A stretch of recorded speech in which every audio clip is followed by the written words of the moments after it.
বিসমিল্লাহির রহমানির রহিম। আসসালামু আলাইকুম। আজকে আমি আপনাদের সাথে শেয়ার করব পারফেক্ট বারবিকিউ চিকেন তৈরি করার সবচেয়ে সহজ রেসিপি আর কিভাবে বারবিকিউ মেশিন ছাড়া চুলায় অনেক মজার বারবিকিউ চিকেন তৈরি করা যায়। সেই রেসিপিটা আমি আপনাদেরকে তৈরি করে দেখাবো।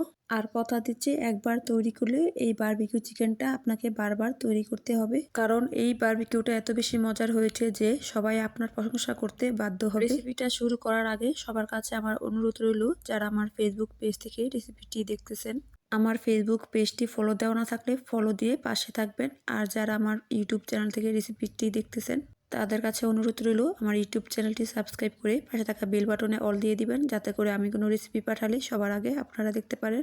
তো চলুন দেখে নেওয়া যাক কিভাবে বারবিকিউ চিকেন তৈরি করতে হয়। বারবিকিউ চিকেন তৈরি করার জন্য এখানে আমি একটা চিকেন নিয়েছি, আর এই চিকেনটার ওজন 1 কেজি 100 গ্রাম। এবার এই চিকেনটাকে একটা বাটির মধ্যে নিয়েছি। এবার এর মধ্যে দিয়ে দিব পর্যাপ্ত পরিমাণের পানি।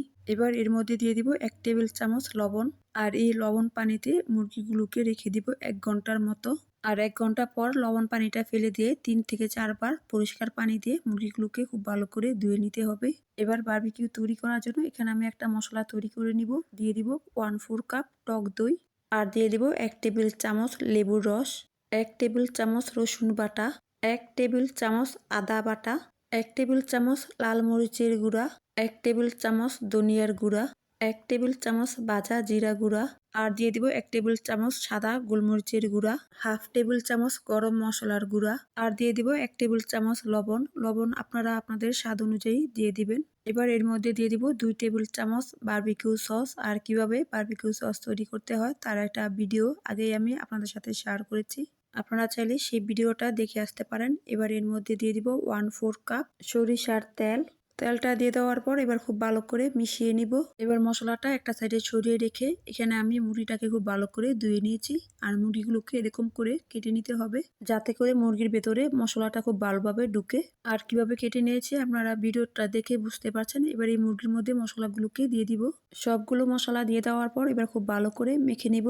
আর মেখে নেওয়া হয়ে গেলে, যেহেতু আজকের এই বারবিকিউ চিকেনটা আমি চুলায় তৈরি করব, এর জন্য একটা পাটি বসিয়ে দিয়ে এর মধ্যে আগে থেকে কয়লা খুব ভালোভাবে চুলার মধ্যে গরম করে আমি বাটিতে কয়লাটা নিয়ে সামান্য পরিমাণের তেল দিয়ে অ্যালুমিনিয়াম ফয়েল পেপার দিয়ে আমি ঢেকে রাখবো।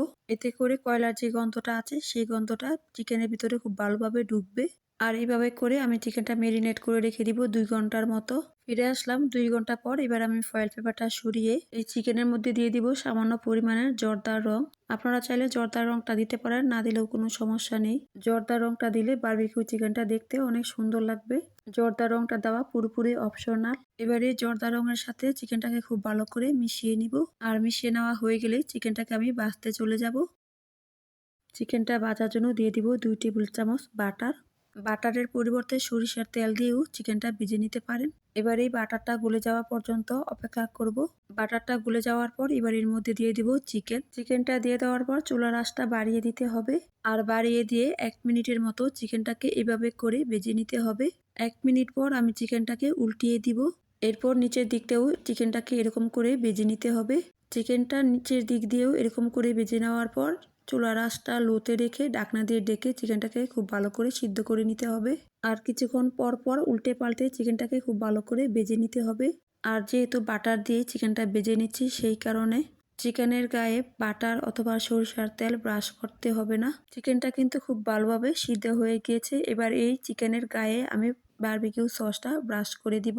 বারবিকিউ সসটা ব্রাশ করে দেওয়ার পর চিকেনটা আবারও উল্টে পাল্টে চুলা থেকে তারপর নামিয়ে নিব। আর এরকম করে বাকি চিকেনগুলোকে আমি ভেজে নিয়েছি। আশা করছি আজকের এই সহজ বারবিকিউ চিকেন রেসিপিটি আপনাদের কাছে ভালো লেগেছে।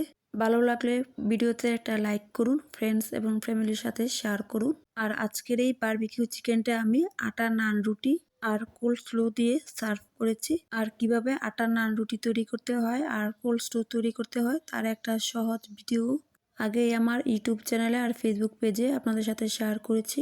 আপনারা আমার ফেসবুক পেজ আর ইউটিউব চ্যানেল থেকে দেখে দিবেন। আর খেতে অসম্ভব মজার হয়েছে, এক কথায় অসাধারণ। আপনারা যদি বাসায় তৈরি না করেন তাহলে বুঝতেই পারবেন না। আর রেসিপিটি দেখার পর বাসায় তৈরি করুন। আর আপনাদের কাছে যদি ভালো লেগে থাকে তাহলে কমেন্ট করে আমাকে জানাতে ভুলবেন না।